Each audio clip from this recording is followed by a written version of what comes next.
Business is messy and unpredictable. Sometimes lonely. So lonely. So lonely. And inspiration can often come from really weird places. We pick up where the bullet point blogs and the highlight reels leave off. We start with the stories. So welcome back to So Here's My Story. This is Jodi. And I'm Eliot. And I know, Eliot, in our last episode, in episode 10, I remember you saying that the story that we heard from Lisa Benson, who's the CEO of Mary Craft Staffing and HR Solutions, who's one of our newest patrons, that she had, for anyone who hasn't caught that episode yet, she had shared with us that she had used a previous episode, the couples massage episode, with her entire staff at their quarterly session. Now, obviously, you recall this. Right. And I told you I couldn't imagine a better message to get. Yes. Well, I won't exactly say it was a better message from a listener, but it's at least a tie, if not maybe even a little bit better. Cool. Okay. So we heard from one of our listeners, shot me a quick message through social media to say what I consider to be the pinnacle angel choir sings compliment for any kind of audio broadcast, which is that he actually sat in his car to listen to the last 12 minutes of our episode before going into his office. That is so cool. Isn't that cool? That is very cool. That makes me so happy. It just really makes me happy. And I like to imagine that he had a full conference room of people waiting for him. You're not just happy with him listening in his car. No, it's not just, I think it's inconvenience others. Yeah, well, no, it's really cool that he took his time, because that's the most precious resource. So he took his time to do it. It wasn't just he was multitasking, driving somewhere and listening. He took his time to do it. But I'd like to multiply that by, let's say, a conference room of 10 people who also waited 12 minutes for us to get through the episode. So really, that's a total of 132 minutes that we were worth. Now you're just being greedy. Yes, I am. Being podcast greedy. And a little math oriented. So, right. Yes. I was actually impressed that you could calculate that quickly. Thanks. And I just skipped right over it. So moving on, you said you have a story. I do. I have a story. But first, I really want to make sure that we thank our patrons. Oh, great. Yes. Our founding patron, of course, Tom Loveland at Mind Over Machines.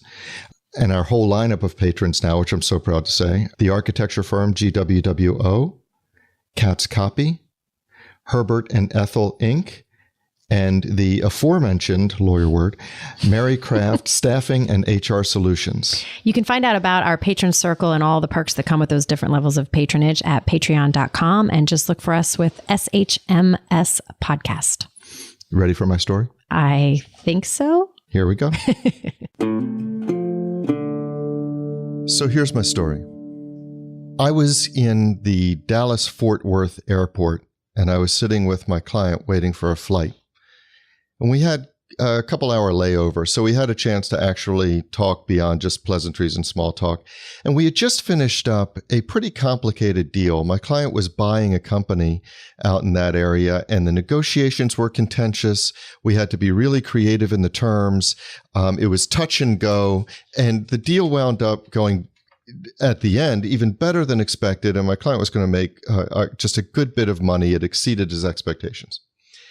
And he said to me, Eliot, I just wanted to tell you, we pay your bill, of course, and we work with you because we like what you do, but I don't think I ever really told you that how much we value what you do. Oh my God, I can imagine you. I know you, and I can imagine you cringing in this moment and desperately trying to think of what else to say to deflect the conversation, right? Absolutely. And you know how I feel about that. Yes. And it got a little bit worse because he said, and I was wondering, would you be offended if we added additional money on top of the bill?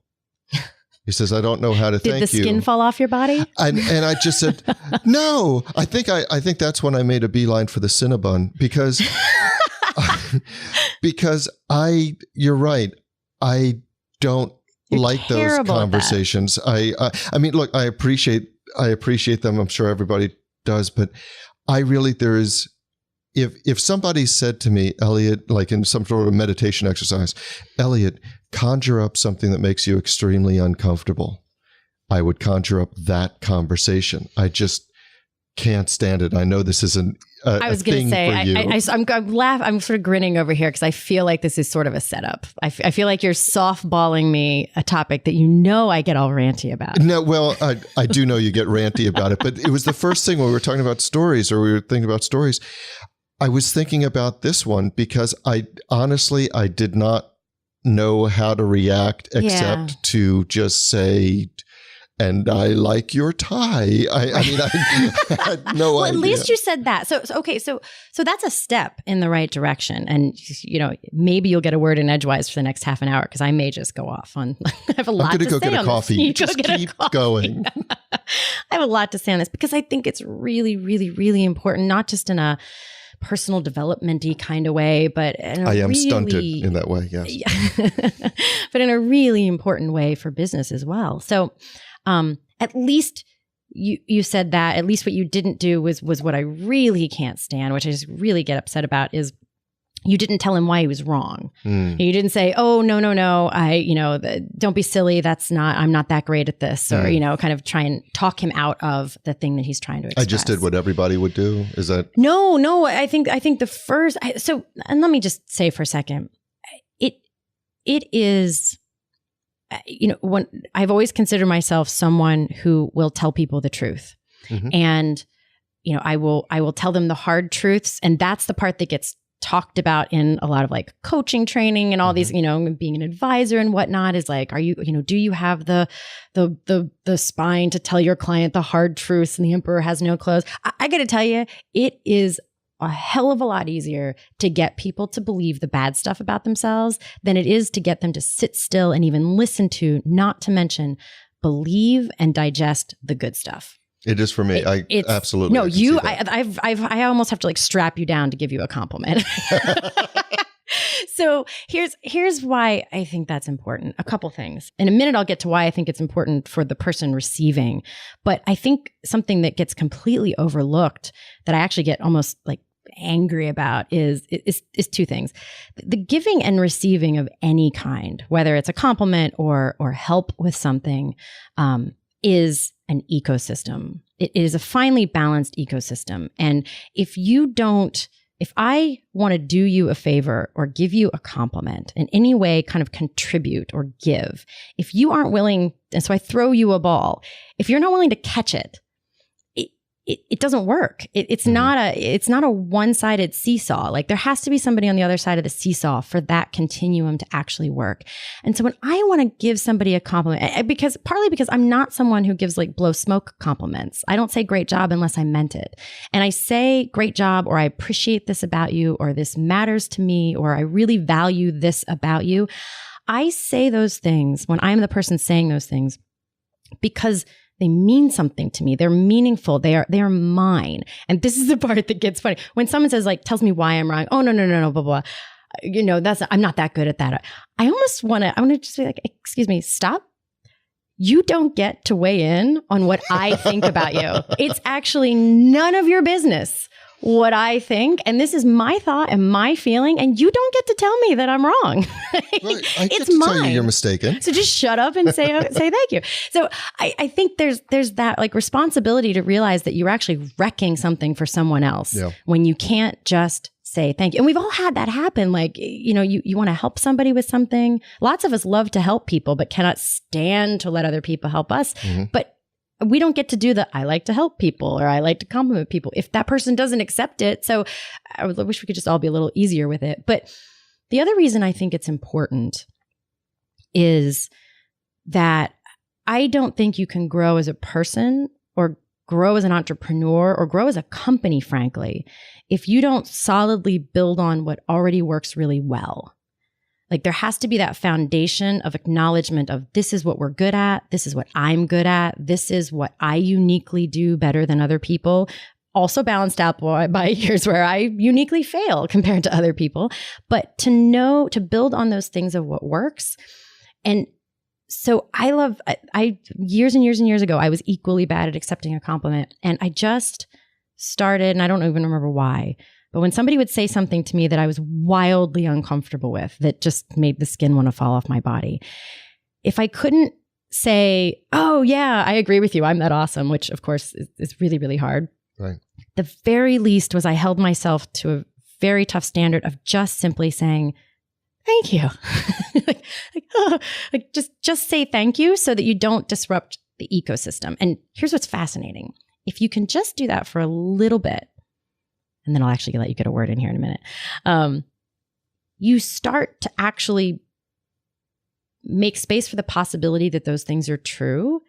And it begins to have this it's almost like a Tetris game. It starts to build this kind of basis at the foundation that you can then build on. I really think it's fundamental. I see it happen with clients as they can accept what they do really well.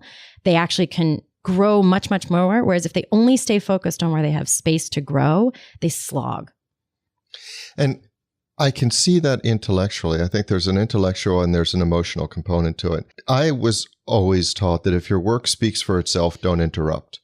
Mm-hmm. And so I have a hard time proclaiming anything. I have a hard time when people are paying me a compliment. I'll give you an example of how I had to at least overcome it in one instance.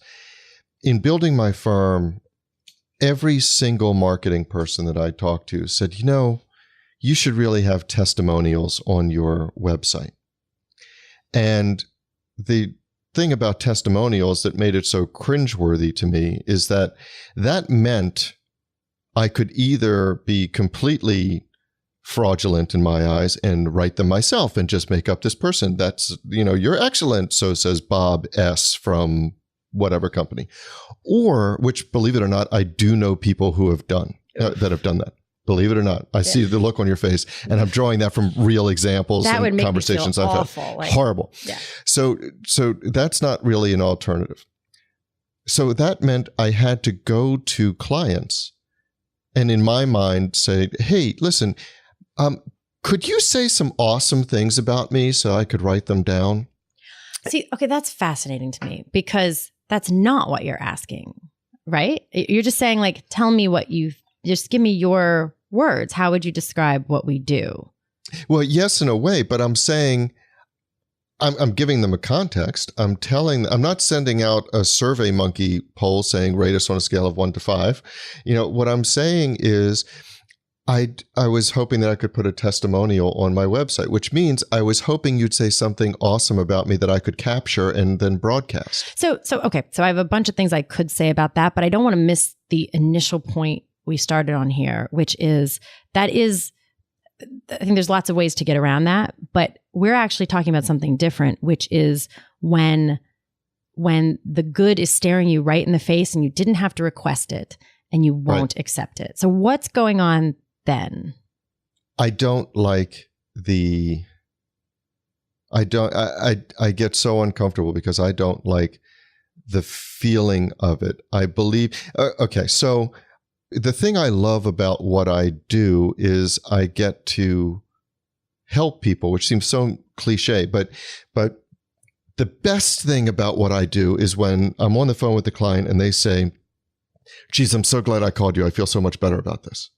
Whatever it is, could be a 5-minute conversation, 3-minute conversation, 4-hour conversation. So you're okay with that. When somebody says, gosh, I feel better at the moment. Yes. It's just if they stick the word, if they say you make me feel better, then you're like, if they say, I called you because you're excellent at this and you do this and I don't want that. I don't want to. It makes me uncomfortable. So I get that it makes you uncomfortable. Yeah. Can you truly stand behind the statement that you don't want that? Yes, I want them to feel that way. I don't want them to say it. I just want them to keep it to themselves because it's the interchange that makes me uncomfortable. For you. For me, yeah. Is that important enough that you would deny them the joy of sharing that feeling? So in your moment, not to put too fine a point on it, but your priority of your comfort level is you're prioritizing that over their need or want to express their experience. Well, I won't hang up on them. Click. I'm going through a tunnel. You'll put your fingers in your ears. La, la, la, la, la, la, la. I don't do that, but I really will, and you know this from our conversation, I really will go to whatever lengths I can to You are a master of deflection. Yeah, and I will tell them. And you have actually left the room. Yes, I do. I'll leave the room, which says more about my social skills than I really care to go into on this episode. But I will. I don't like that. And just to wrap up, and I grant there's a difference between asking for the compliments and just receiving it. But even in the testimonials, I called up one of my clients and I started stammering about the fact that, and he'd been with me for so long, and I started stammering about what I wanted. And what I really wanted was I just wanted to send the video crew to his office and have him answer a couple questions and whatever. So I stammered, and geez, if you can do this, and I know, look, it's no big deal if you can't do this, and I completely understand, and really it's no hard feelings if you can't, but this is what I was trying to do, so please let me know, and remember, it's absolutely fine. So when I finally got to the point of this is what I wanted a testimonial, he stopped, and in that horrifying 2 seconds of silence, I just envisioned that he would just leave me forever. But he said, geez, Eliot, I thought you were going to ask me for a kidney. He said, sure, just send them over. Oh, wow. I've been with you for 10 years. Yeah. It's not because I'm waiting to find somebody I really like. Well, so here's what's so interesting to me about that. I love that we're talking about this in the context of you, because you're the perfect example for this, to use as a guinea pig on this topic, because you have sat across this table from me, and in the number of episodes we've done so far, on numerous occasions talked about understanding your value, knowing your value, accepting your value, and the importance when it comes to sales, when it comes to pricing, when it comes to a million different things. It's a pretty core fact. I mean, a core topic, right? Yes, absolutely. Yeah. So I think the part that gets missed here, and am I wrong that if somebody said to you those things about Wagenheim Law, you would be less uncomfortable?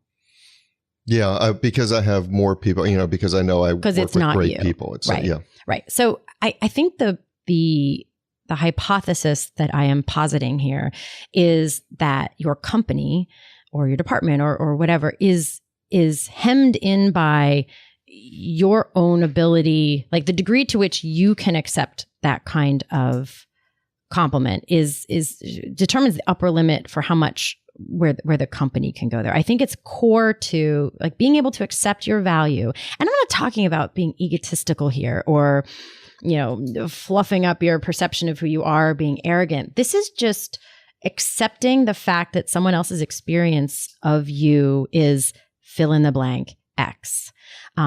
And that you are able, to me, it's a little bit like those equalizer things. Like, are you as readily able to accept the good stuff as you are the bad stuff? Because I suspect that if one of your clients said, Eliot, I'm having this problem with you, it's hard to hear, but you would welcome that pretty openly, right? That would be, in a weird way, that would be easier for me. Harder to hear, but an easier conversation for me to have, because I want to hear what they have to say. I want to get in and talk about the details and have them give full expression to what's behind their comment. You just used the term full expression, and yet you really only mean it to as long as it's bad.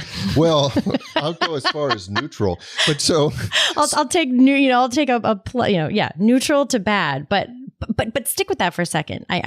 We talk a lot about the tagline of this podcast is real, honest business. Yeah. I mean, I'd love to hear from our listeners on that. Like, are you able to hear both sides of real? Like, are you as willing to sit with, hey, I have this issue with you, as you are with, hey, I love this about you? And because my suspicion is if either one of them feels stunted, because some people are better at listening to the comments like, ooh, yay, I'm doing good at something. And they aren't able to take constructive criticism. Like, I think there is a very important practice in the same way that you might have a spiritual practice or a physical practice I think this is an important practice of developing your muscles, of being able to be with both ends of real and authentic. And tell me though, and you have said some things about this, but tell me, when I brought up this story and you said it's going to be a rant, because this is why is this such a hot button for you? So the hot button part of it is that, I mean, the part of it I can get very philosophical about it, like I just did. Like, I really do think it's a fundamental core stair step in being able to do more, is that first you have to accept what you're really good at. But frankly, it's a very selfish thing. When I feel moved to tell someone, And I do. I have this very, in fact, I actually was just sending a little message on my way here this morning. I saw a post from a friend of mine who I really care about. And I don't know that I've ever said to her, like, you really matter. Like, just even this little things I see, like, it matters to me. And I have this like superstitious regret avoidance kind of thing of, I don't ever want there to be someone in my life ever who doesn't know how I feel about them. That if I care about them, if they matter to me, if I like something about them or appreciate the style, the way they dress or whatever it is, I want them to know that, because I think I get a lot of, probably because I get a lot of value out of those things like that. It feeds me when people say those things. And when someone won't accept it and they're just, it's like they've got a tennis racket and I'm trying to tell them something that is mine. It's my opinion of you when I tell you that I like something about you or that I appreciate it or that it matters to me. And so it's mine and you're like batting it away and like stomping it to the ground. I almost get defensive about it. I'm like, how dare you tell me that how I feel about this is wrong. That's the thing. I think I get ranty about it because it's one of those things that to the person, and when I used to be not as good at this, it feels like you're being selfless in that moment. Like, oh, no, not me. Like, it feels like you're doing the right, you're being humble. And I do think I have nothing against being humble. And I'm certainly not, again, preaching to be arrogant. But I actually think it is incredibly selfish to not be able to accept somebody's compliment, like offensively selfish. Okay, but there are two sides to that. So on the one, you say you get defensive. You're the compliment giver, and you've gotten defensive because the person on the receiving end has not accepted this, whether you want to call it a gift or a gesture or a statement, whatever it is, they haven't accepted what you've decided to give. And I understand why the rejection of that would make you as the compliment giver it makes me upset. Sad. It makes you sad. I don't actually get angry. I'm sad that they can't hear it. Okay, and fair enough. But then we started out talking about the person to whom the compliment is being given. And you said that you think that they're doing a disservice to themselves. For not accepting that. And is it because you feel that if they don't accept the compliment, if they don't absorb the compliment, that they won't have true insight into where they do have value? So, it's funny as you said that I was trying to think what my answer is because I mean, even though this comes up a lot, I haven't really like dissected it into pieces. And I think I actually almost got a little sad as you were saying that, thinking about what it is. So yeah, I mean, I could wax philosophical about it and it'd be like the cornerstone of developing your blah, blah, blah, blah, blah. But I don't know why that struck me. That's my guru voice, I guess. But right up until the blah, blah, blah, blah, blah. Here's the fundamental truth. I think a lot of times people spend a lot of time feeling lonely or not good enough, or like they don't measure up, or far too cognizant of where they need to improve. I feel like it's almost like there's a vitamin deficiency there in a lot of folks of not being able to really own, evidenced by the fact that they can't. I mean, if you said like, hey, your hair's brown, you wouldn't argue with me. You're like, no, your hair's just brown. It's a fact. You're not going to argue. I'm making an observation. You're agreeing with it. Done. Like, so the fact that they can't accept it means that they don't believe it, won't believe it, even though I am observing it and speaking to it. There's a refusal to believe it. And that makes me really sad. And because it does absolutely to me feel like a vitamin deficiency. And I'm trying to give you a shot of B12 and you won't take it. And I understand, although I would draw a distinction. I love how much you want to argue with me about this, by the way. I absolutely want to argue. Well, it's by temperament and by training. And also because the theme of the episode seems to be, my personality deficiencies. But there's a difference, though, I would say, for all people who feel the way I do. I'm speaking to Compliment Rejection Nation. There's a difference between saying that I don't believe it and I just get uncomfortable with the expression of it. Yes. So what I don't hold a bar here where, I say, wow, you're great at that. And you say, hot damn, yes, I am. I'm the best at that. That is not my point here. The discomfort, I still get very uncomfortable when, you came out to see my band play last night. I did. When people walk up to me and say, oh, you're a really great singer, when they give it, I don't know what to say. I'm often very awkward, and I laugh what I can only describe as an awkward, nervous giggle, and I go, thank you. Like I don't go, yeah, I know, we're awesome, aren't we? That's not the point. In fact, I actually would say that's a symptom of taking it too far. I don't think there's anything wrong with it, and it's probably appropriate for it to feel awkward. It's like the warmth of the spotlight. I think that's it. I think we're all hungry for that spotlight. And then when it gets there, we deflect out of it as quickly as possible. So all I really want is to just be able to take one breath in that space and just say thank you, so that it can sit there for just a second and there just be that pause of it, so that, I don't know, it's the best I can say it. No, and it completely makes sense, which is why, by the way, when people give us a 5-star review and an excellent, write-up on what we do, I promise you, I will just say thank you. Oh, nice. So that's our story. Thank you so much for joining us today. We're so grateful for everyone who's listening in, and we're especially grateful to all of our patrons who've joined us over at patreon.com to support our efforts here. And we hope to see you next week. And listen, having told our story, we'd love to hear yours. Ooh, yeah.